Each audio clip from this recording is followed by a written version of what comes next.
Aku selalu percaya bahwa setiap gunung memiliki caranya sendiri dalam menguji manusia. Tapi aku tidak pernah membayangkan Gunung Rinjani akan menguji kami hingga batas paling rapuh. Antara hidup dan mati, antara akal sehat dan kegilaan. Namaku Revan. Aku adalah satu dari 4 orang pendaki yang memulai perjalanan penuh semangat, namun hanya 2 yang kembali turun dari gunung itu. Dan aku menuliskan ini dengan gemetar, karena sebagian dari jiwaku masih tertinggal di atas sana, bersama 2 sahabatku yang hilang. Aku masih ingat jelas hari itu, sebulan sebelum aku menulis ini. Kami sedang berkumpul di sebuah kedai kopi dekat kampus. Waktu itu semuanya terdengar seperti ide perjalanan yang tak akan pernah terlupakan, dan kami benar. Hanya saja bukan kenangan indah yang kami dapat, melainkan luka yang tak ingin sembuh. Aldo, yang paling bersemangat, baru saja membeli kamera aksi untuk kebutuhan vlog perjalanan. Konten pendakian Rinjani pasti meledak. Fun. Kita bisa dapat banyak subscriber sebelum wisuda, katanya sambil tertawa bangga. Sementara itu, Mia, satu-satunya perempuan di kelompok kami, mengangguk setuju sambil menghapus noda spidol dari pipinya sendiri. Ia bekerja sambilan sebagai editor video, dan pendakian ini adalah caranya merayakan kebebasan sebelum masuk dunia kerja yang katanya menjemukan. Di antara kami, hanya Sani yang tidak terlalu banyak bicara. Ia pendaki berpengalaman, berbeda dengan Aldo dan Mia yang lebih sering di belakang kamera daripada memegang trekking pole. Sani hanya memperingatkan, Rinjani itu bukan sekadar gunung untuk gaya-gayaan. Orang sering meremehkannya, lalu hilang entah kemana. Kami tertawa waktu itu, menganggapnya hanya kalimat dramatis untuk menakut-nakuti. Lalu aku, sebagai yang paling sering naik gunung, merasa punya tanggung jawab memimpin perjalanan ini. Aku percaya diri, mungkin terlalu percaya diri. Kami berangkat dari Jakarta menuju Lombok dengan pesawat, disambut angin hangat dan matahari cerah. Di bandara, seorang petugas rental mobil sempat menanyakan tujuan kami. Saat kami menyebut nama, Rinjani, raut wajahnya berubah aneh, seperti ada sesuatu yang ingin ia katakan tapi urung keluar. Jangan nyasar ke jalur lama, katanya akhirnya dengan suara pelan. Sekarang banyak cerita pendaki hilang. Tapi biar wisata tetap ramai, berita-berita itu, ya, disusutkan. Ia menatap kami satu persatu. Gunung itu punya mata sendiri. Jika ia tidak suka, ia akan menelan. Aldo malah tersenyum lebar. Wah, tambah cocok buat konten horor adventure. Aku menepuk bahunya, mengingatkan untuk tidak sembarangan bicara soal yang tidak terlihat. Perjalanan menuju base camp Sembalun sangat indah, hamparan savana hijau yang terbentang luas, langit biru tanpa celah. Kami bertemu beberapa pendaki lain di sana, saling menyapa dan berbagi cerita rute. Mia sudah mengeluarkan kamera sejak pertama jejak sepatu kami menyentuh tanah pendakian. Ini permulaan petualangan kita, ucapnya penuh semangat. Aku ikut tersenyum, meski jauh di dalam hati, kata-kata petugas rental tadi masih terngiang. Di pos registrasi, seorang penjaga menatap kami lama. Ia menanyakan rencana rute kami. Saat aku menyebut bahwa kami ingin mengejar sunrise di puncak lewat jalur yang, katanya lebih cepat, ia langsung menggeleng. Jalur itu sudah tidak digunakan. Banyak yang bilang, tidak bersih, ucapnya berhati-hati. Aku berpikir ia hanya bicara soal kondisi jalur yang sudah rusak atau rawan longsor. Jadi aku hanya mengangguk sopan sambil berjanji mengikuti jalur resmi. Entah kenapa, saat itu aku justru merasa tertantang untuk membuktikan bahwa kami mampu. Seandainya saja aku mendengarkan, pendakian hari pertama berjalan baik. Kami menikmati pemandangan savana Sembalun yang memesona, dikelilingi bukit yang seperti berselimutkan rumput emas. Tawa kami mengisi perjalanan. Aldo mengambil banyak video, Mia berpose di setiap spot yang menurutnya Instagramable. Dan sesekali Sani berhenti hanya untuk melihat sekeliling seperti mengamati sesuatu yang tak kami sadari. Di pos 3, angin mulai berdesir aneh. Bukan dingin biasa, tapi dingin yang seperti mengiris kulit. Sani tiba-tiba berbisik padaku, "Van, ada yang ngikutin kita." Aku menoleh cepat. "Maksudmu pendaki lain?" Dia menggeleng pelan. Wajahnya serius.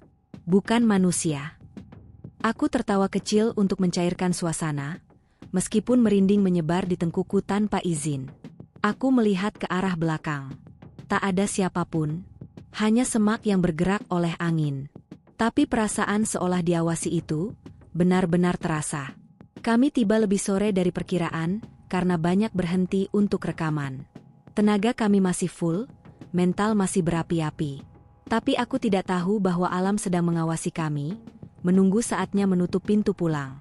Saat malam tiba, suasana berubah drastis. Angin bermain-main di tenda kami, seperti tangan yang mencoba meraba isi dalamnya. Aldo mengatakan ia mendengar suara seperti langkah kaki yang memutari tenda. Mia mengaku mencium bau bunga melati yang kuat. Padahal kami sedang berada di ketinggian tanpa satupun tanaman yang mengeluarkan bau itu. Aku bilang pada mereka itu hanya halusinasi lelah. Tapi aku juga mendengarnya. Langkah pelan, berputar, berhenti tepat di belakang kepala kami. Lalu suara napas. Berat, sangat dekat. Tidak ada yang berani keluar tenda waktu itu. Pagi berikutnya, langit cerah lagi seolah malam yang penuh teror tidak pernah terjadi. Kami lanjut perjalanan menuju Pelawangan. Jalur makin curam dan tenaga kami terkuras. Sesampainya hampir di puncak, awan hitam muncul mendadak. Kilat menyambar jauh di sebelah barat. Aku memutuskan mencari jalur lain yang tampak lebih aman, melipir ke sisi hutan. Jalur itu? Tanya Sani dengan nada kuat menolak. Aku hanya menjawab, daripada kita tersambar petir. Kami pun mengikuti jalur itu. Saat kami masuk lebih dalam ke hutan, suara alam berubah. Burung berhenti berkicau. Angin terasa berat dan lembab.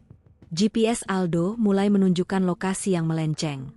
Kompasku berputar tak karuan. Tapi aku tetap memimpin langkah kami maju. Percaya bahwa setelah sedikit memutar, kami bisa kembali ke jalur utama. Beberapa menit berlalu, lalu sejam, lalu 2 jam. Dan saat aku berhenti untuk melihat sekitar, aku baru menyadari sesuatu yang membuat jantungku jatuh ke dasar perut. Tidak ada satupun tanda jalur resmi pendakian. Kami tidak lagi berada di kawasan yang biasa dilewati pendaki. Pepohonan semakin rapat dan gelap. Akar dan semak menahan setiap langkah kami. Aku mencoba bersikap tenang. Kita hanya tersesat sedikit. Kita akan kembali setelah badai lewat. Tapi saat aku memandang mata ketiga temanku, aku tahu. Itu bukan lagi pendakian biasa. Itu adalah permulaan dari sebuah mimpi buruk panjang. Yang akan menelan 2 dari kami selamanya. Aku selalu mengingat batas antara jalur resmi dan jalur hutan itu sangat tipis. Hanya beberapa langkah yang memisahkan kami dari keselamatan. Andai saja langkahku mundur 1 kali, mungkin semua ceritanya akan berbeda. Namun saat itu, kami memilih melangkah lebih jauh ke tempat yang bahkan penjaga base camp enggan menyebutkannya. Badai mulai reda setelah kami masuk lebih dalam ke hutan. Tapi kabut itu seperti sengaja menutupi jalan pulang kami. Jalur setapak yang tadi sempat kulihat perlahan hilang di telan semak. GPS Aldo terus berkedip merah seolah memperingatkan kami untuk kembali. Mia berkali-kali menoleh ke belakang. Dan setiap kali ia melakukannya, matanya membesar seperti melihat sesuatu yang bergerak di antara kabut. Aku merasa ada yang jalan di belakang kita. Suaranya lirih, nyaris tak terdengar. Aku mencoba tetap tenang. Mungkin pendaki lain yang berlindung dari badai.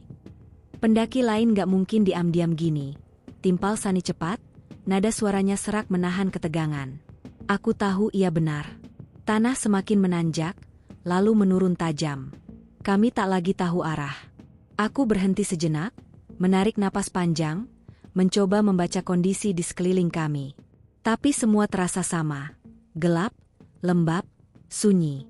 Terlalu sunyi. Bahkan daun yang jatuh pun terdengar seperti pukulan keras di tanah. Saat kami mencapai sebuah bukit kecil, Mia berteriak kecil. "Revan, lihat itu." Ia menunjuk ke sebuah ranting yang tergantung di pohon besar. Sebuah ikat kepala lusuh tergantung di sana. Warnanya dulunya merah, sekarang lebih seperti warna darah yang sudah lama mengering. Di bawahnya, tanah tampak rusak seolah seseorang menyeret sesuatu ke dalam semak. Aldo langsung mengangkat kamera dan merekamnya. Ini bisa jadi konten seram banget. Aku menahan lengannya. Turunkan kameranya. Kita nggak tahu apa itu. Namun Mia terus menatap ikat kepala itu tanpa berkedip. Kayak ada noda, sidik jari, gumamnya. Aku menatap lebih dekat. Benar. Ada guratan 5 garis memanjang. Seolah seseorang mencengkeramnya dalam ketakutan terakhir. Sunny mengusap tengkuknya. Kita harus pergi sekarang. Dia benar. Aku tidak ingin bertanya lebih jauh. Hari semakin sore dan kabut makin menebal. Aku tahu kami harus mendirikan tenda sebelum kegelapan datang. Kami menemukan sedikit lahan datar, cukup untuk 2 tenda kecil. Di sekitar, hutan tampak seperti menyimak kami. Dahan-dahan panjang merunduk seolah ingin menutupi pandangan dari langit. Saat kami mendirikan tenda, tiba-tiba terdengar suara langkah dari kejauhan. Perlahan, tapi mendekat. Aldo menyalakan senter dan menyorot ke arah suara itu. Namun pantulan cahaya hanya mengenai batang-batang pohon yang tampak seperti siluet tubuh manusia yang diam dan mengawasi. Kami semua membeku. Tidak ada yang bicara. Tidak ada yang bergerak. Langkah itu berhenti. Tepat di luar jangkauan cahaya. Aku mendengar napasku sendiri. Berat, kalau itu pendaki lain, pasti mereka manggil, bisik Mia. Tapi yang terdengar kini hanya suara ranting patah, lalu hening lagi. Sungguh hening. Hening yang justru terdengar lebih keras daripada suara apapun. Aku memutuskan untuk menyudahi. Masuk tenda sekarang. Kita kunci resletingnya rapat-rapat. Di dalam tenda, kami duduk saling memandang tanpa banyak kata. Sunny menempelkan telinganya ke dinding tenda, seolah mendengarkan sesuatu. Ada yang bergerak di luar, ucapnya akhirnya, sangat pelan. Sejak tadi mengikuti kita. Aku mengepalkan tangan. Binatang hutan, mungkin. Binatang gak pernah berdiri diam di satu titik selama ini, jawab Sunny datar. Suara napasnya terputus-putus. Aku tidak membalas apapun. Karena aku tahu ia benar. Suara itu bukan suara hewan. Langkahnya terlalu teratur. Terlalu sadar. Saat malam benar-benar menelan cahaya terakhir, hal-hal yang semula terasa aneh kini berubah menjadi ancaman nyata. Ada suara seperti seseorang berjalan mengelilingi tenda kami. Lama. Sangat lama. Seolah mempelajari setiap detail kami. Sesekali terdengar desir ranting tersapu oleh sesuatu yang lebih berat dari angin. Aldo menggenggam pisau lipatnya erat-erat. Mia menunduk, menutupi telinganya sambil gemetar.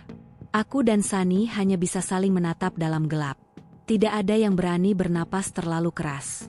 Lalu suara itu berhenti. Tepat di depan pintu tenda. Aku merasakan kain tenda di depanku bergerak, seolah diraba dari luar. Perlahan. Dari atas ke bawah. Seperti tangan manusia. Jantungku hampir berhenti. Aku ingin berteriak, tapi mulutku terkunci. Sunny mendekat, mencoba menerangi dengan senter kecil dari dalam tenda.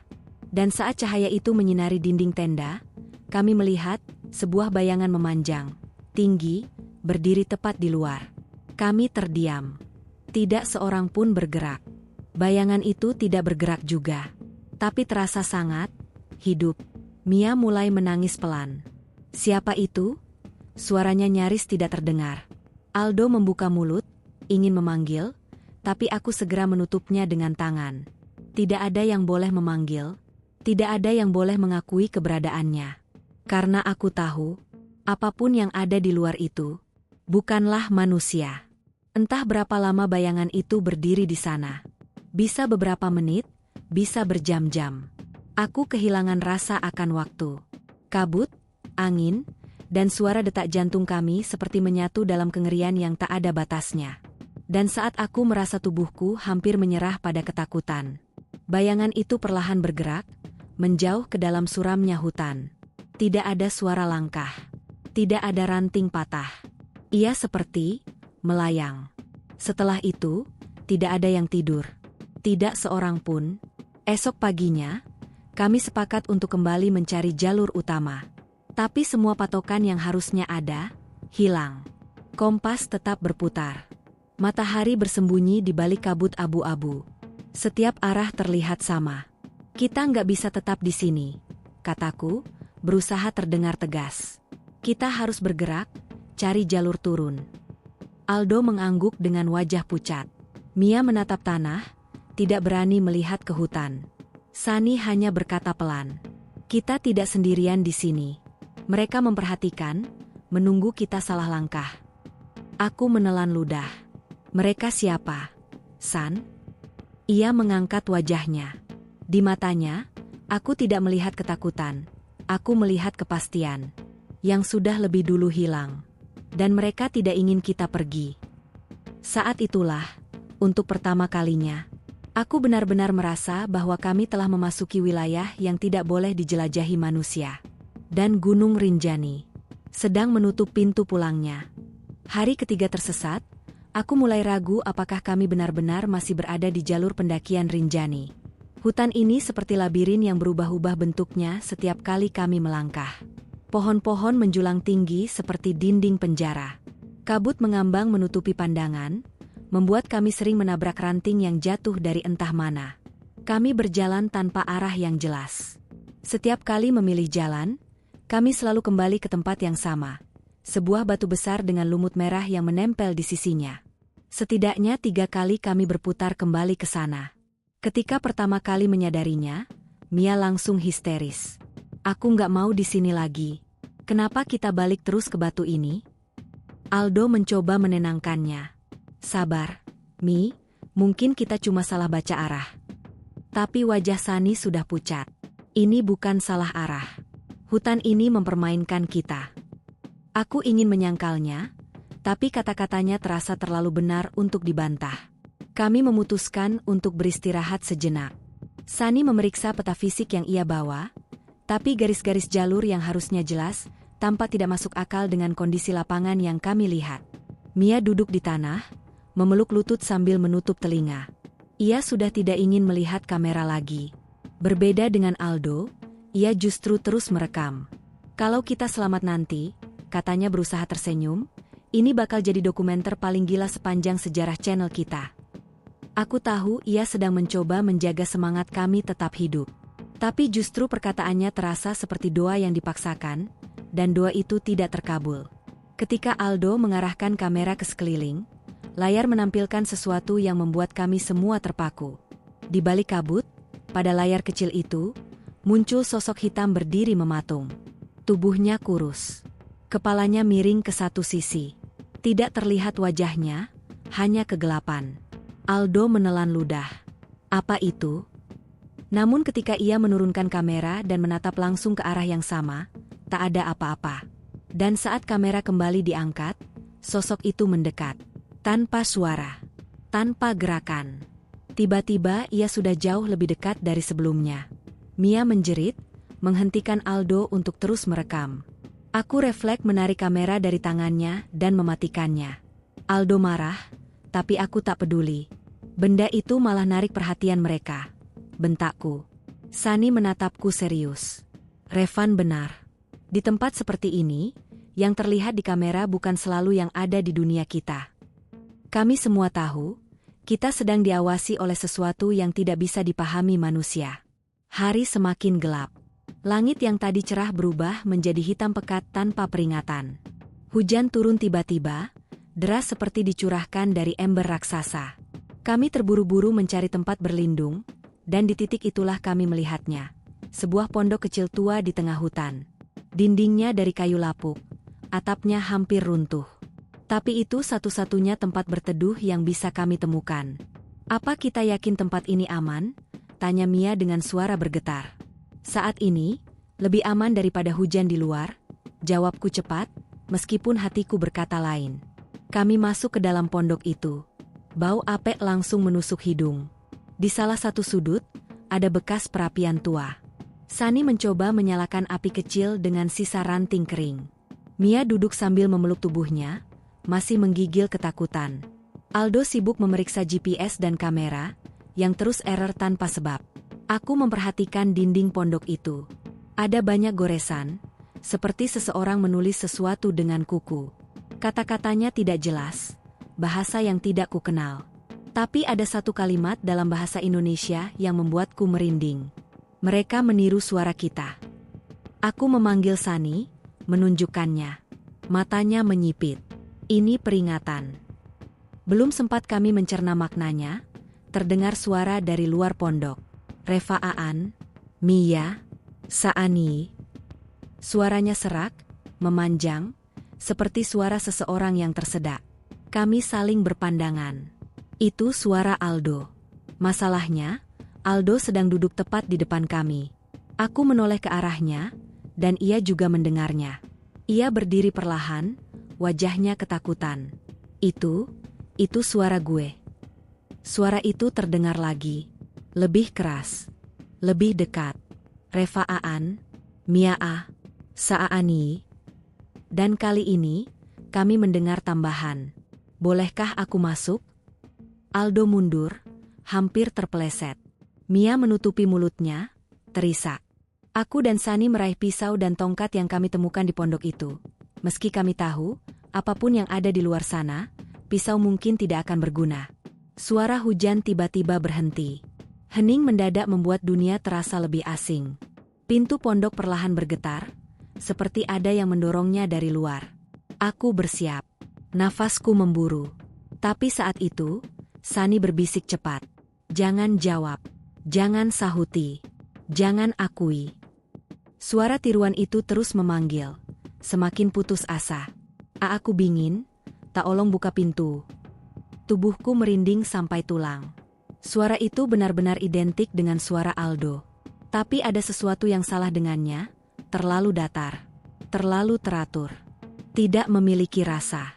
Seolah ia hanya menghafal suara manusia.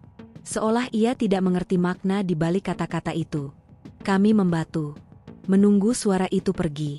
Menunggu hingga langkah yang terdengar seperti seretan kaki itu semakin jauh dan menghilang. Ketika aku merasa bahaya sudah mereda, Aldo langsung memeriksa kamera lagi. Ia memutarnya cepat untuk melupakan ketakutannya. Tapi saat rekaman berhenti di sebuah frame, ia terdiam. Ada yang terekam tadi pas hujan, katanya berbisik. Kami semua mendekat. Di layar, terlihat bayangan yang sama, hitam panjang, berdiri tepat di depan pondok. Kepalanya menunduk, dan ketika perlahan terangkat ke arah kamera, kami semua melihatnya jelas. Bayangan itu tidak punya wajah, tidak ada mata, tidak ada hidung, tidak ada mulut. Hanya permukaan gelap mulus yang tetap menatap kami tanpa ekspresi. Mia histeris. Sani meremas bahuku kuat-kuat untuk menahanku tetap sadar. Aku mematikan kamera itu. Dan satu kalimat terngiang jelas di kepalaku. Mereka tahu kita di sini, dan mereka tidak ingin kita pergi. Malam kembali turun. Kami terkunci di pondok itu, menunggu apapun yang ada di luar kembali menampakkan diri. Aku menatap pintu yang rapuh itu. Sani memegang pisau sepanjang waktu. Mia terisak berulang-ulang hingga akhirnya tertidur kelelahan. Aldo terus memandangi layar kamera, seakan mencari jawaban.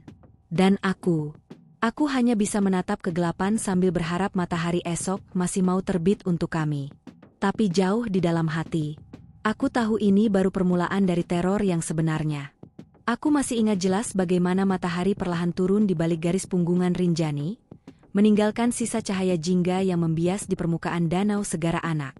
Seharusnya suasana itu menjadi salah satu momen terindah dalam pendakian kami. Tapi entah kenapa, sejak sore itu, aku merasakan udara berubah. Bukan hanya semakin dingin, tapi seperti ada sesuatu yang menahan napasku dari dalam. Kami sedang memasang tenda kedua di tepi danau, tepat di dekat pepohonan yang agak rimbun. Sementara rombongan besar pendaki lain memilih area lebih terbuka di sisi selatan, kami mendirikan tenda agak jauh karena tempat itu terlihat lebih datar. Kami tidak menyadari bahwa justru pilihan itu kelak menjadi kesalahan terbesar kami. Aldo sibuk menyalakan kompor kecil, memanaskan air untuk kopi. Mia duduk memeluk lutut sambil memandang danau. Sedangkan Sani mengotak-atik kamera, seperti biasa. Aku sendiri berdiri, memperhatikan jalur yang akan kami lewati keesokan harinya menuju puncak. Jalurnya tampak begitu jelas. Sebuah garis memanjang menuju langit, tanjakan panjang yang terkenal kejam. Namun ada sesuatu lain yang mencuri pandanganku. Sebuah jalur sempit di sisi utara danau, tertutup kabut tipis. Jalur yang sejak awal diperingatkan pemandu, jangan pernah lewat sana. Karena itulah aku sedikit terkejut ketika kulihat seseorang berjalan melewati jalur terlarang itu. Siluetnya tinggi, memakai jaket hitam, dan berjalan pelan tanpa menoleh. Tidak membawa penerangan. Tidak terdengar suara langkah. Seolah hanya melayang di antara batu dan pepohonan. Aku sempat mengerjapkan mata, dan sosok itu hilang. "Hoi, Van." Aldo memanggilku, membuyarkan pikiranku. "Ayo makan dulu. Besok kita harus bangun jam 2. Aku mengangguk, tapi rasa dingin di tengkukku belum hilang. Malam itu, ketika kami sudah masuk tenda, angin berhembus semakin kencang. Tenda bergoyang, kainnya berkibar keras seolah ada tangan besar yang mencoba merobek dari luar. Mia meringkuk dan mendekat ke arahku, wajahnya pucat. "Kalian dengar itu?" Ia berbisik. Aku dan Aldo saling tatap. Di luar, terdengar suara langkah, lambat, dan berat, berhenti tepat di depan pintu tenda kami. Tidak ada suara manusia, tidak ada suara napas. Hanya langkah, lalu diam. Aku menelan ludah. "Pasti pendaki lain yang lewat," bisikku, tapi anehnya, kami berkemah di tempat yang jauh dari jalur ramai. Langkah itu kemudian bergerak lagi, mengitari tenda kami, lalu menghilang.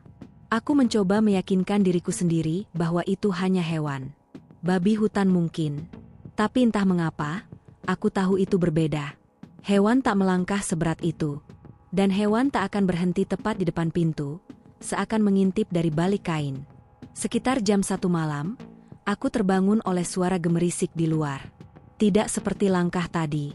Lebih seperti suara seseorang yang berlutut dan mengais tanah. Aku mengintip melalui celah kecil zipper tenda. Dan disitulah aku melihatnya. Sosok yang kulihat saat senja, berdiri menghadap danau. Jaketnya hitam kusam, kepalanya tertunduk.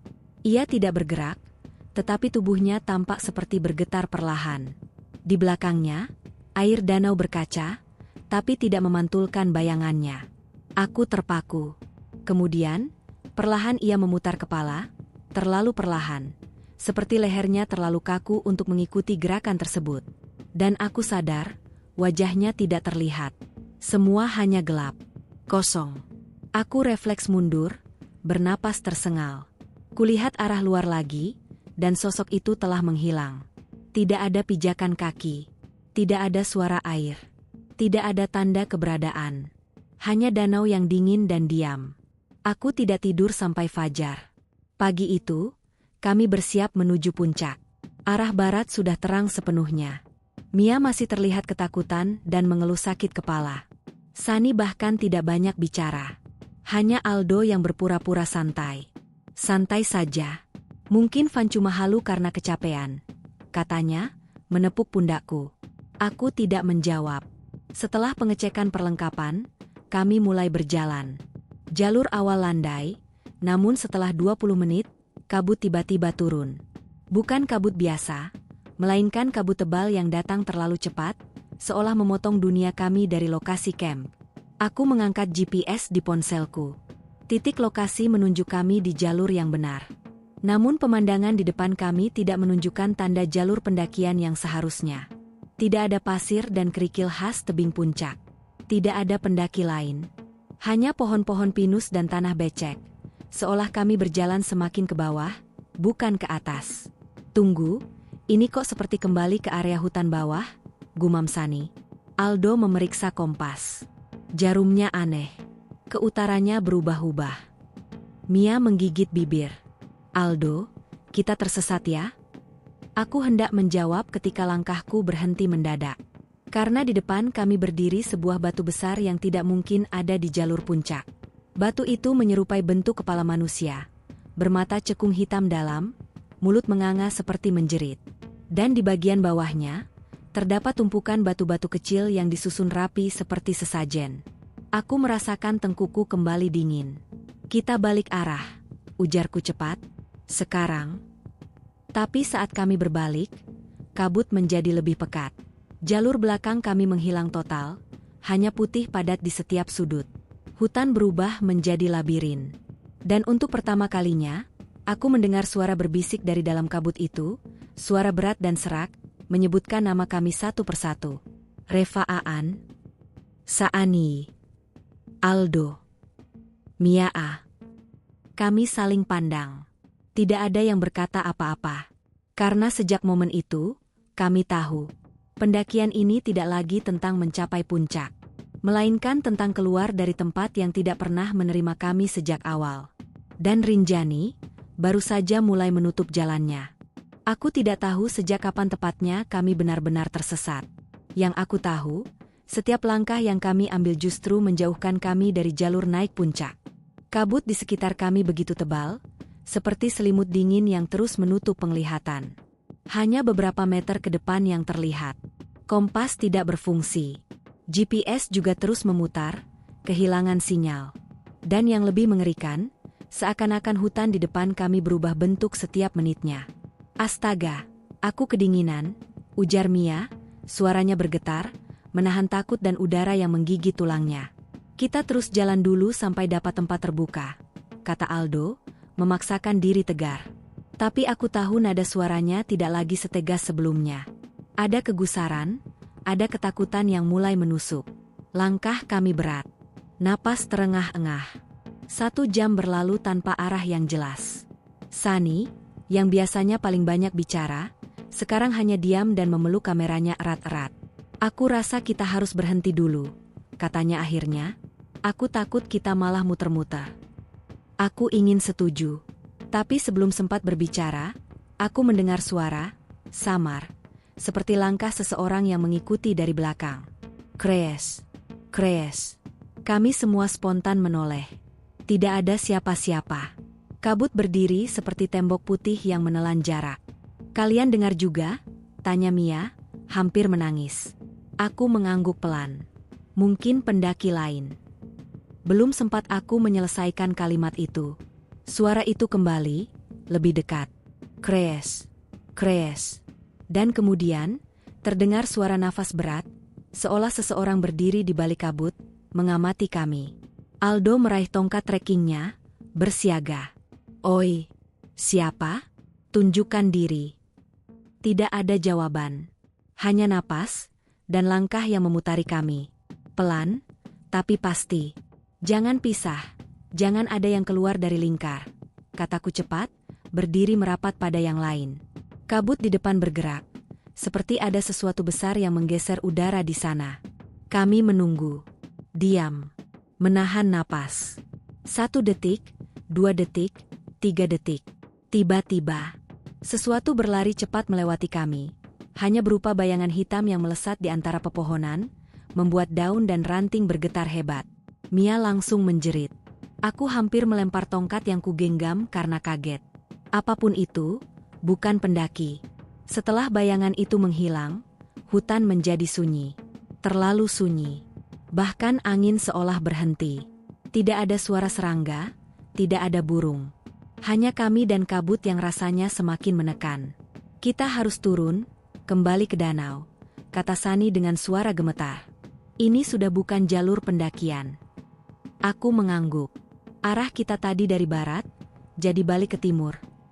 Tapi saat berbalik, jalan di belakang kami berubah.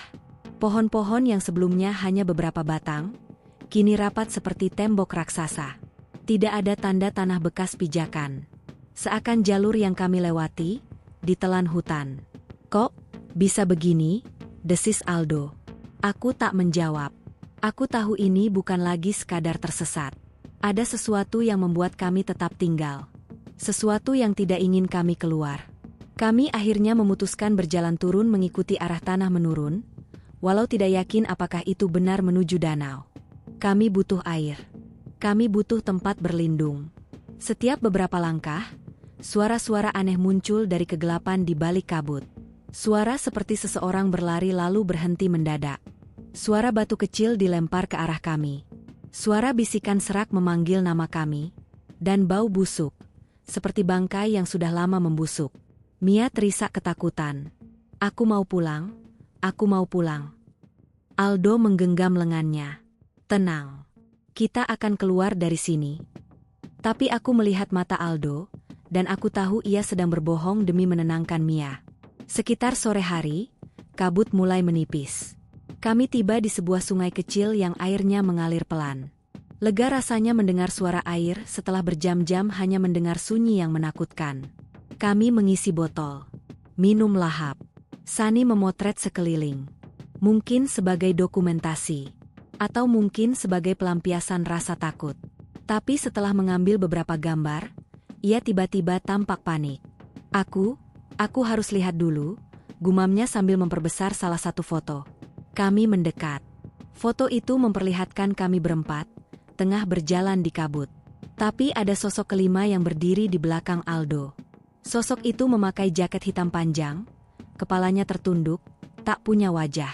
Astaga, Mia spontan menutup mulutnya. Kutahan rasa ingin muntah yang tiba-tiba muncul. Ini enggak masuk akal, desah Aldo. Bisa jadi itu cuma bayangan atau efek kabut. Tapi kami tahu itu bohong. Kami semua melihat sosok itu tadi malam. Sosok yang tidak memantulkan bayangan di air. Sosok yang mengintai dalam kabut. Sosok yang seolah membayangi setiap langkah kami. Menjelang malam, suhu tiba-tiba turun drastis.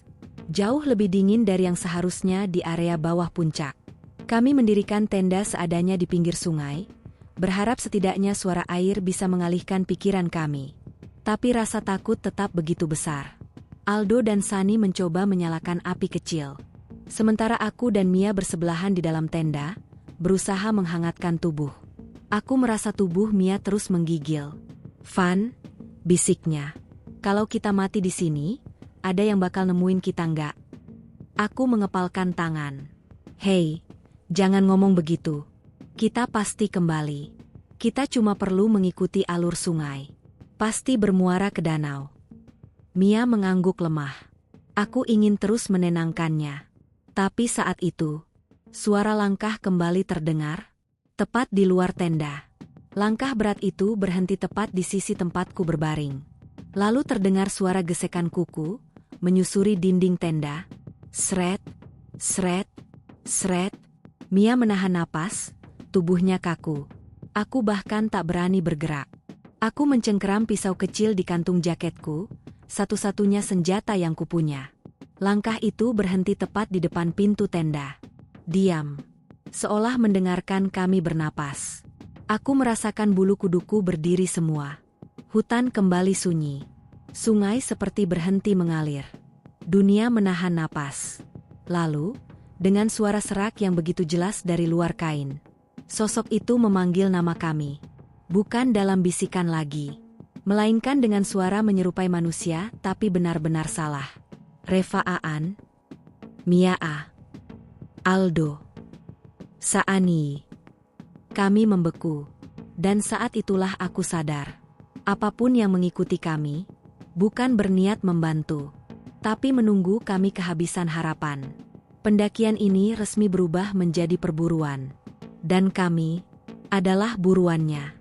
Malam itu adalah malam terpanjang dalam hidupku. Aku bisa merasakan setiap detik berjalan begitu lambat. Setelah suara serak itu memanggil nama kami, suasana kembali sunyi.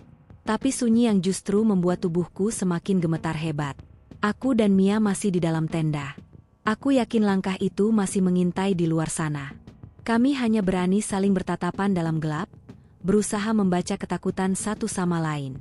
Namun aku tetap mencoba bertahan, menunjukkan bahwa aku kuat meskipun di dalam hatiku, aku sudah nyaris runtuh. Beberapa menit kemudian, Sunny memanggil pelan dari luar tenda.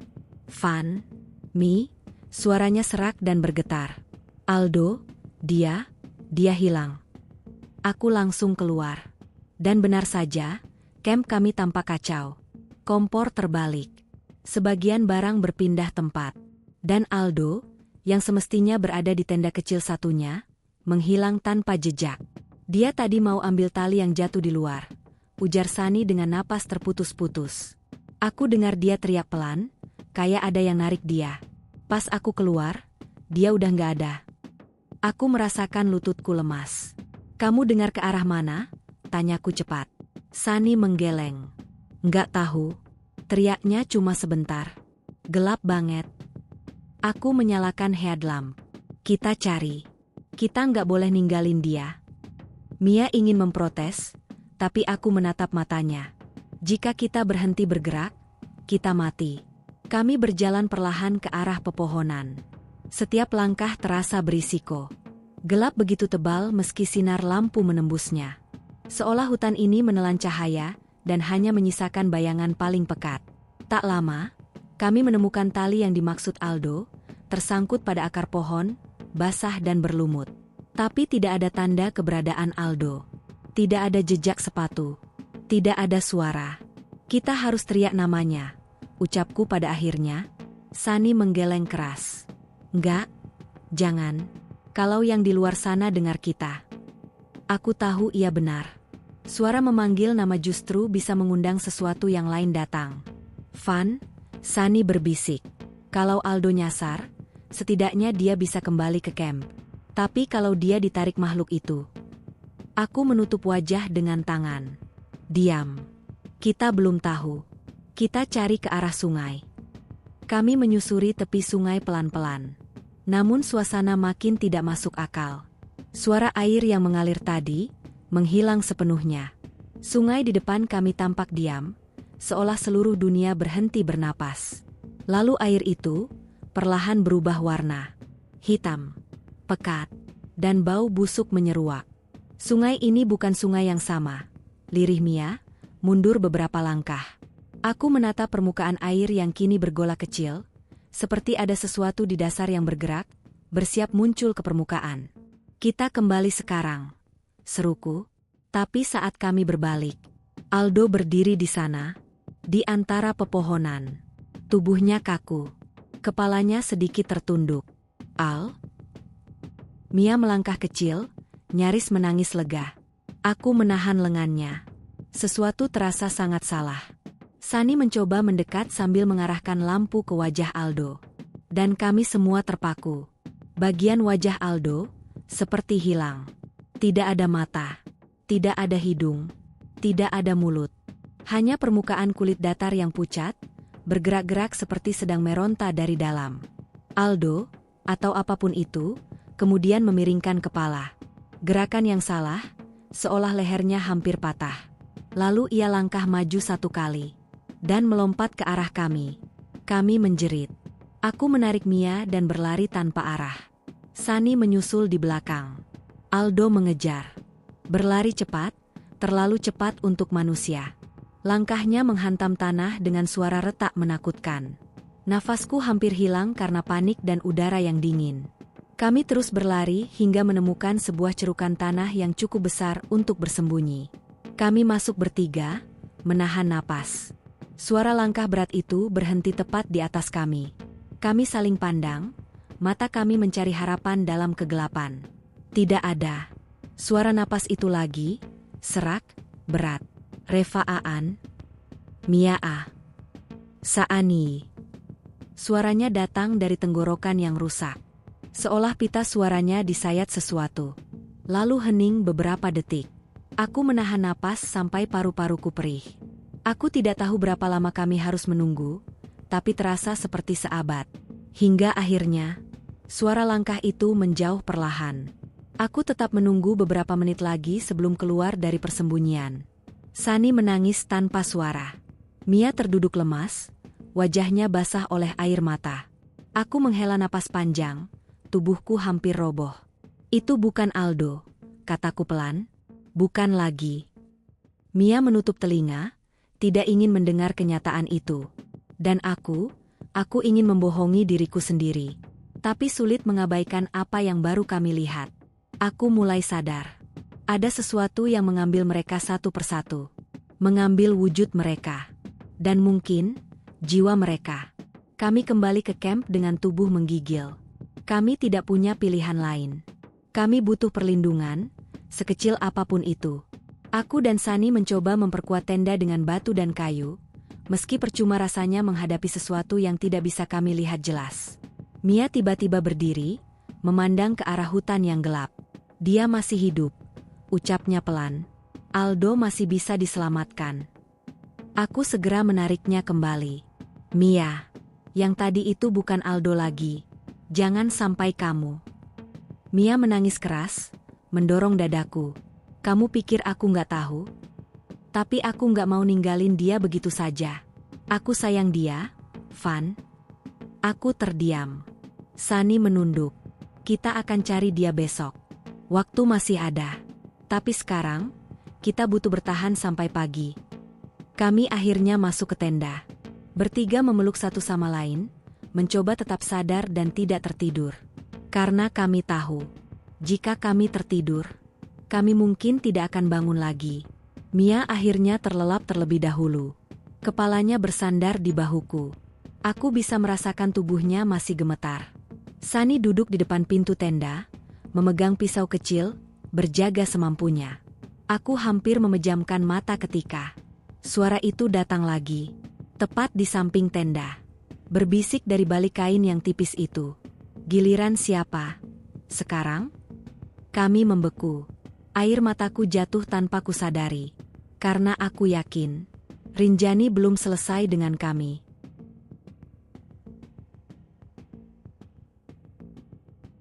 Aku kehilangan hitungan tentang waktu. Dalam kepala ini, hari-hari terasa seperti mimpi buruk yang tak ada ujung. Entah berapa hari lagi kami bisa bertahan di gunung ini. Rinjani seperti sengaja menutup semua jalur keluar, menyisakan kami sebagai tamu yang dibiarkan terlunta, menunggu kapan nyali kami habis lebih dulu dibandingkan napas. Aldo masih belum sepenuhnya pulih. Meski ia sudah bisa berdiri dan berjalan kembali setelah demamnya turun, kekuatan tubuhnya sangat menurun. Sunny selalu ada di sampingnya seperti penjaga yang tak beristirahat. Sedangkan Mia, aku tidak ingin memikirkannya, tapi ia semakin sering terdiam, pandangan kosong, seolah raganya masih di sini namun jiwanya tertinggal entah di mana. Kami melanjutkan perjalanan turun, mengikuti aliran sungai kecil yang kami temukan. Itu satu-satunya harapan yang masih logis. Sungai pasti menuju dataran lebih rendah, lebih dekat dengan peradaban. Hutan semakin rimbun dan gelap. Langit terlihat hanya sebagai garis tipis di atas sana, tertutup kanopi pepohonan yang membuat siang serasa senja. Setiap langkah terasa seperti pertaruhan antara hidup dan mati. Aku merasa tubuhku sendiri mulai melawan. Lutut gemetar, napas pendek, kepala berputar seperti baling-baling. Tapi kami tidak punya pilihan selain terus melangkah. Sore itu, hujan kembali turun. Kami bergegas mencari tempat berteduh, tapi pepohonan lebat hanya mampu menahan sebagian air. Hujan di sini bukan hanya air, tapi dingin yang menggigit tulang. Baju kami basah, tubuh menggigil hebat. Sunny mengajak kami berlindung di bawah sebuah cekungan besar berbatu. Kami menyusun daun-daun dan ranting untuk alas, tapi tetap saja hawa dingin menembus kulit. Aku duduk sambil memeluk lutut, mencoba menjaga agar gigi tidak gemeretak terlalu keras. Mia duduk di sebelahku, menatap keluar. Wajahnya pucat, bibir kebiruan. Aku menyentuh bahunya untuk memastikan ia masih bisa merasakan sentuhan manusia nyata. Ia menoleh perlahan, namun matanya tampak kosong. Kalau kita nggak ketemu jalur setelah ini, apa yang akan terjadi? Suaranya lirih, nyaris tenggelam oleh suara hujan. Aku berusaha tersenyum. Kita akan ketemu. Aku yakin. Kita udah sejauh ini. Tapi Mia tidak mengangguk. Ia justru menyandarkan kepalanya ke dinding batu, seolah ucapan itu tidak masuk sepenuhnya ke pikirannya. Aku takut. Bukan pada hutan, tapi kehilangan harapan. Setelah hujan berhenti, Sunny mengambil keputusan, kita harus menyalakan api sebelum malam tiba. Tapi semua ranting dan kayu basah. Kami mencoba membakarnya berkali-kali, namun percikan api itu padam dalam detik pertama. Kalau begini terus, kita bisa mati kedinginan. Gumam Aldo, suaranya lemah. Sunny mengepalkan tangan frustasi. Aku pergi cari kayu yang lebih kering. Aku menawarkan diri untuk ikut, tapi Sunny menolak keras. Kau tetap di sini. Jaga Mia dan Aldo. Aku tahu sebenarnya dia takut meninggalkan kami. Tapi bertahan tanpa api bukan solusi. Sunny pergi. Kami menunggu dalam gelap yang semakin menelan waktu. Entah sudah berapa lama ia pergi. Gelap merayap perlahan, lalu benar-benar menutup dunia kami. Hanya bulan yang menggantung samar di celah-celah daun, seperti lampu yang kehabisan daya. Suara gemerisik daun terdengar. Aku berdiri cepat, berharap itu Sunny. Sunny, lo di mana? Seruku. Namun yang muncul dari balik semak bukan dia. Seekor monyet besar, mungkin jenis lutung, melompat keluar dengan geraman rendah. Ia terlihat lapar, matanya menyala liar. Ia mencium bau makanan yang kami simpan dalam tas, persediaan terakhir yang bahkan aku tak yakin cukup untuk sehari lagi. Aku bergerak perlahan ke depan, melindungi Mia dan Aldo. Monyet itu menyerang dengan cepat, mencakar dan menarik tas. Aku menahannya sekuat tenaga.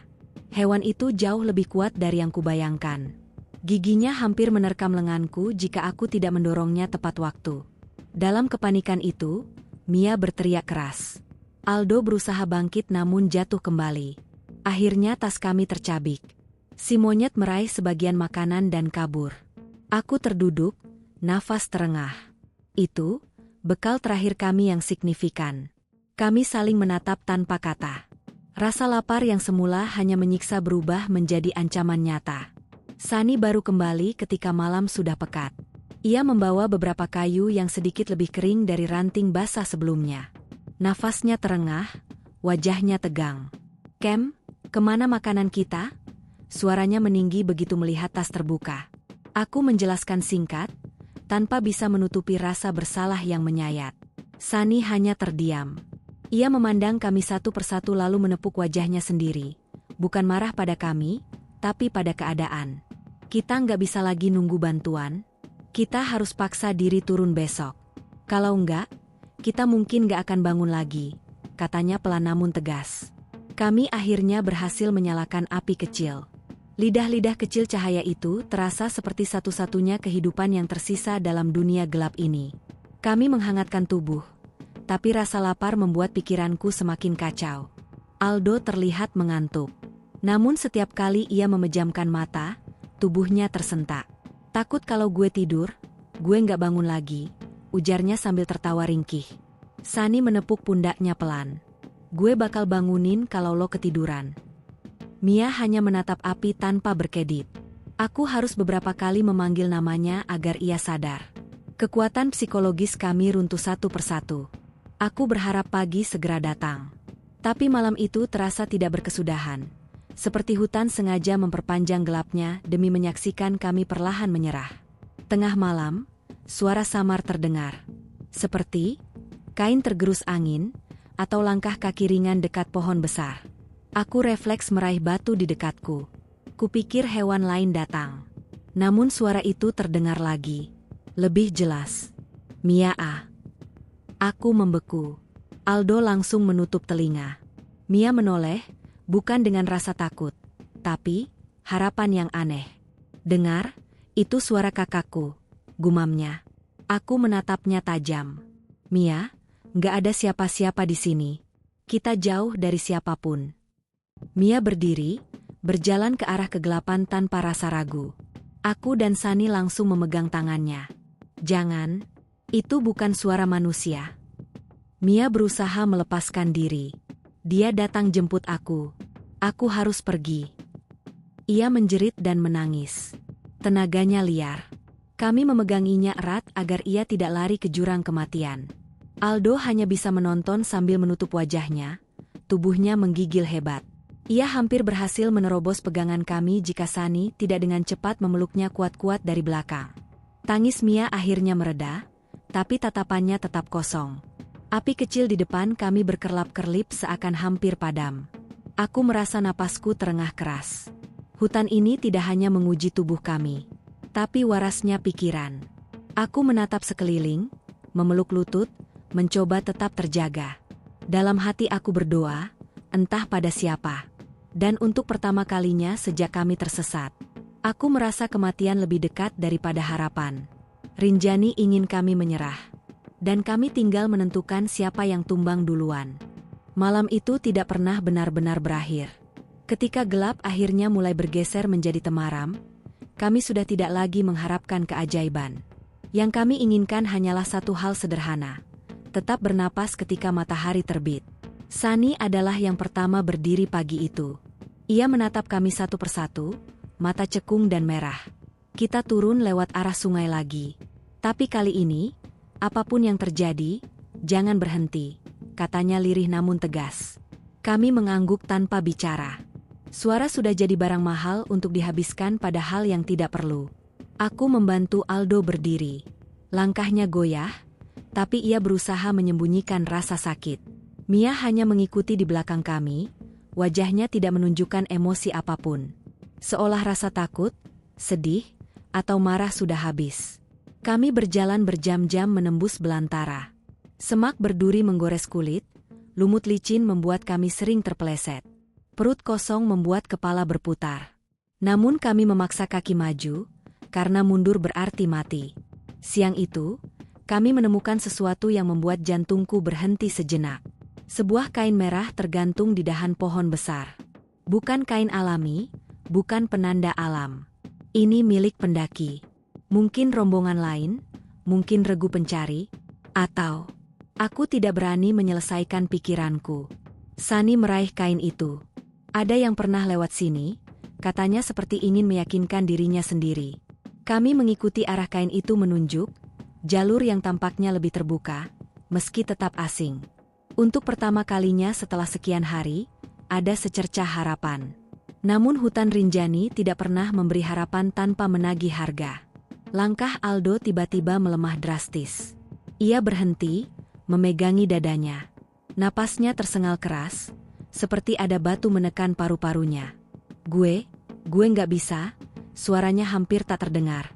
Aku menahannya sebelum ia jatuh. Sunny langsung memeriksa nadi dan suhu tubuhnya. Tangan Sunny gemetar. Aldo dehidrasi parah. Kalau dia pingsan sekarang, kita nggak akan bisa ngebangunin dia lagi, katanya dengan suara yang terdengar patah. Aku tahu Sunny benar. Kami sudah di batas kemampuan tubuh manusia. Kita istirahat dulu sini, pintaku. Sunny menggeleng cepat. Nggak bisa. Kita harus ketemu bantuan hari ini. Kalau nggak. Kalimat itu menggantung di udara. Aldo tiba-tiba meraih pergelangan tanganku. Jangan ninggalin gue. Aldo, kita nggak akan. Belum sempat aku menyelesaikan kata-kataku, terdengar suara gemuruh dari arah atas. Tanah bergetar halus. Apa itu? Tanya Mia, untuk pertama kalinya setelah lama diam. Sunny langsung mengangkat tangan menyuruh kami berhenti. Gemuruh itu semakin jelas. Tanah bengkah-bengkah kecil tampak berguguran. Awas! Teriak Sunny. Kami baru sadar. Longsor. Semua terjadi begitu cepat. Hutan seakan runtuh ke arah kami. Batu, tanah, dahan pohon berguling seperti monster tak berbentuk. Aku menarik Aldo sekuat tenaga, Sunny menarik Mia. Kami berlari secepat yang tersisa dalam tubuh kami. Tapi gemuruh itu terlalu besar. Terlalu dekat. Aku menoleh dan melihat tanah seperti lautan lumpur bergerak menghantam dari sisi kiri. Sunny mendorong Mia lebih dulu, membuatnya terlempar ke tanah terbuka. Aku menarik Aldo ke kanan, namun kakinya tersangkut akar besar. Ia terjatuh keras. Revan. Tolong, pekiknya. Aku berlutut mencoba membebaskan kakinya. Tanah sudah menyapu batang pohon dan batu tepat di belakang kami. Debu memenuhi udara. Aku batuk keras, namun tangan tidak berhenti berusaha. Ayo, bangun. Kita bisa. Aldo menatapku dengan mata yang penuh ketakutan. Revan, gue takut mati. Tidak ada yang mati hari ini. Ayo. Ia akhirnya bebas. Aku mengangkatnya sambil menyeret tubuhnya sekuat tenaga menjauh dari arah longsoran. Namun satu batu besar meluncur cepat ke arah kami. Aku refleks memeluk Aldo dan memiringkan tubuh kami ke bawah semak. Batu itu melesat tepat di atas kepala. Aku bisa merasakan anginnya mengoyak rambutku. Suara longsor melewati jalur kami, bergemuruh sampai menghilang ke lembah di bawah sana. Hening. Hanya terdengar napas kami yang putus-putus. Kami semua terdiam. Butuh waktu untuk percaya bahwa kami masih hidup. Sunny menghampiri kami. Wajahnya penuh tanah dan luka gores. Mia mana? Tanyanya cepat. Kami menoleh bersamaan. Mia tidak terlihat. Sunny panik. Mia. Aku bangkit dan ikut berteriak. Mia ah. Tidak ada jawaban. Jantungku seperti dicengkeram tangan raksasa. Aku mendaki sedikit ke arah, kami melihatnya terlempar tadi. Dan aku menemukannya. Mia duduk terpaku di bawah sebuah pohon besar. Ia tidak bergerak. Aku berlari mendekat. Darah. Ada darah mengalir dari sisi kepalanya, mengenai tanah dan daunnya. Matanya terbuka menatap kosong ke arah langit. Mia, panggilku pelan. Ia tidak berkedip. Sunny datang. Ketika ia menyentuh leher Mia untuk mengecek nadi, aku sudah tahu jawabannya sebelum ia menggelengkan kepala perlahan, dan lututnya jatuh lemas ke tanah. Mia sudah tidak ada. Sunny menunduk, tubuhnya bergetar. Ia menutup wajah dengan kedua tangan, menahan suara yang ingin meledak menjadi jeritan. Aldo menangis dalam diam. Air matanya jatuh satu persatu. Aku hanya bisa memandang tubuh sahabat kami yang sebelumnya berjalan bersama, bercanda bersama, bermimpi bersama. Kini ia hanya sosok yang ditinggalkan napas. Maafin aku, Mia. Itu satu-satunya kata yang bisa keluar. Kami tidak punya waktu untuk berduka. Hutan tidak memberi kami itu. Sunny menarik napas panjang, memandang kami dengan mata yang seolah kehilangan jiwa. Kita harus tinggalkan dia. Suaranya hancur. Aldo langsung menolak. Enggak, kita bawa dia. Kita harus. Kita tidak kuat. Sunny akhirnya berteriak, emosinya meledak. Aku memejamkan mata. Kata-kata itu benar. Dan menyakitkan. Lebih menyakitkan dari semua luka yang kami dapat. Dengan tangan gemetar, aku menutup mata Mia. Setidaknya, biarkan ia beristirahat tanpa melihat penderitaan kami lagi. Aku janji, kita bakal kasih tahu keluargamu. Kita bakal balik, jemput kamu. Bisikku, kami meninggalkan Mia di sana. Setiap langkah menjauh terasa seperti mengkhianati persahabatan. Tapi jika kami tinggal, kami akan menyusulnya. Menjelang sore, energi kami hampir habis. Aldo beberapa kali hampir pingsan. Sunny kehilangan fokus.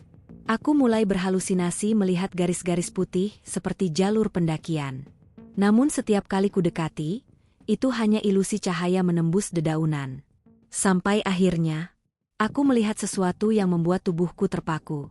Sebuah tali kuning tergantung di dahan. Bukan seperti yang dipasang pendaki lain. Ini, tanda regu pencarian. Sunny, Aldo, lihat, panggilku dengan suara serak. Sunny menatap tali itu seperti melihat mukjizat. Kita ketemu jalur mereka. Revan, ucapnya lirih. Air mataku langsung mengalir begitu saja. Kami menatap satu sama lain. Kesadaran menghantam kami bersamaan. Kami masih bisa selamat. Kami masih bisa pulang. Kami masih bisa memberitahu dunia kebenaran. Tentang Mia. Tentang apa yang terjadi. Tentang bagaimana gunung ini hampir menghabisi kami. Namun sebelum kami sempat meraih harapan itu sepenuhnya, di kejauhan, terdengar suara berat yang tidak seharusnya ada. Suara menggelegar, dalam, rendah, dan mengancam. Kami saling menatap, wajah pucat. Apa itu? Tanya Aldo terbata. Sunny menggenggam bahu kami, meneguk ludah. Itu, bukan suara manusia. Dan saat daun-daun di depan kami bergoyang, aku tahu. Rinjani belum selesai dengan kami. Suara itu kembali bergema dari balik semak rimbun, menggetarkan tanah di bawah kaki kami. Aldo langsung merapat ke belakangku, tubuhnya bergetar. Sunny mencengkeram ranting panjang yang ia jadikan tongkat. Hutan Rinjani terasa seolah menahan napas, menunggu siapa di antara kami yang akan tumbang terlebih dahulu. Aku bisa merasakan detak jantungku meronta keras di dadaku. Tetap di belakang gue, bisik Sunny, suaranya pecah namun tetap memaksa tegar. Gerak-gerik samar di pepohonan membuat bayangan hitam besar terlihat seperti monster yang mengintai. Kami mundur perlahan sambil tetap menatap arah suara itu. Aku tidak tahu apa yang mengejar kami. Harimau? Anjing liar? Atau sesuatu yang tidak seharusnya ada di gunung ini? Tanpa kata, Sunny memberi isyarat agar kami berlari. Dan kami berlari. Bukan karena berani, tapi karena tidak ada pilihan lain. Aku menyeret Aldo yang hampir tak bisa menggerakkan kakinya lagi. Nafasku tercekik oleh rasa takut dan kelelahan yang menyatu menjadi satu.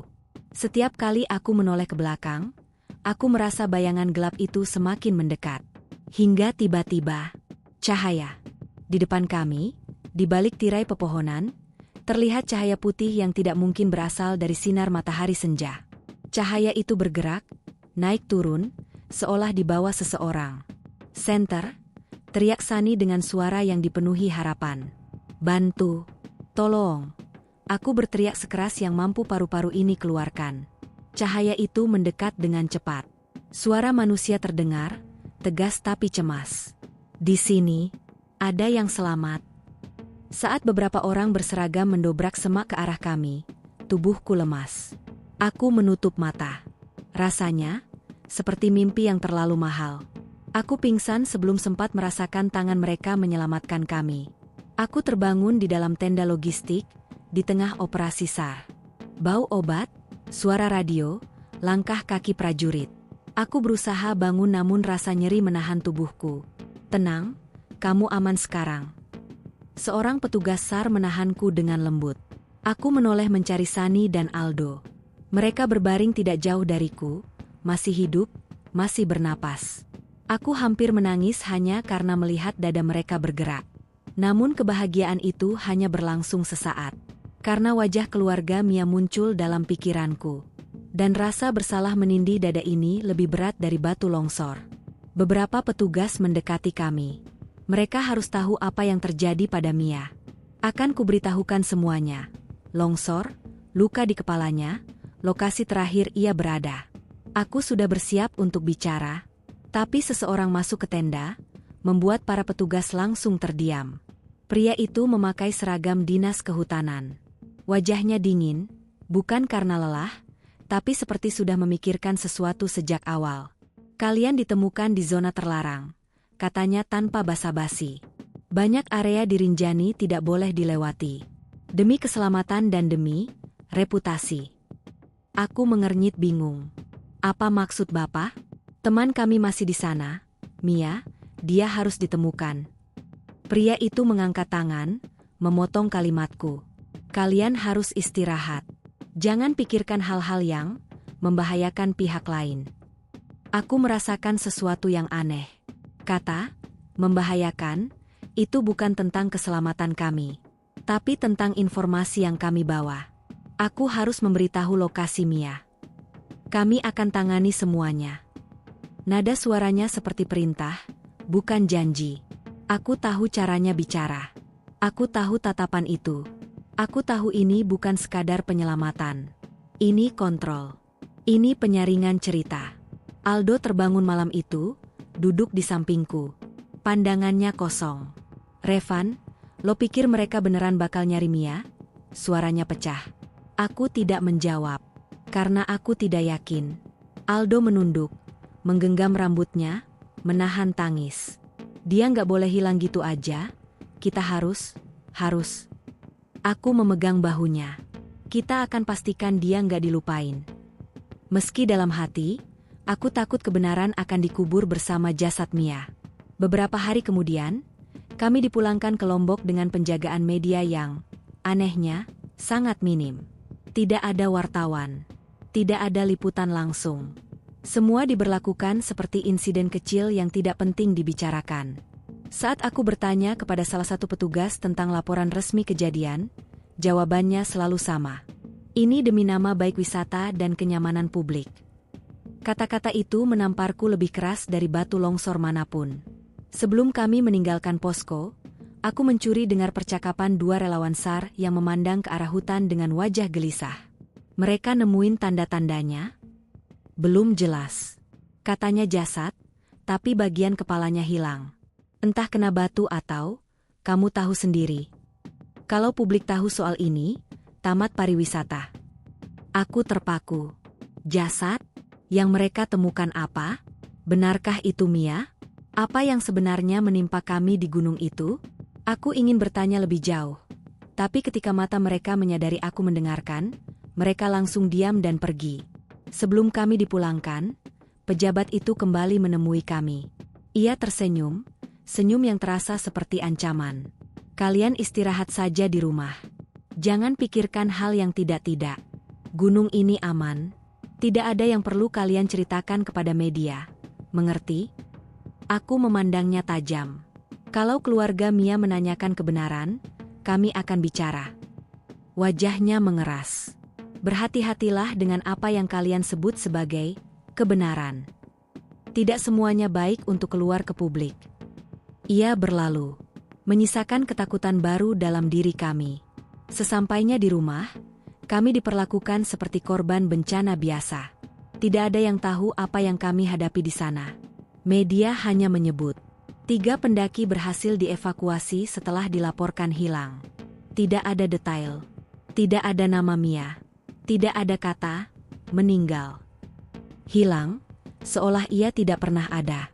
Aku duduk sendiri di kamar malam itu, menatap dinding kosong. Luka fisikku perlahan sembuh, tapi luka di dalam ini tidak akan hilang. Kadang aku masih mendengar suara Mia di telingaku.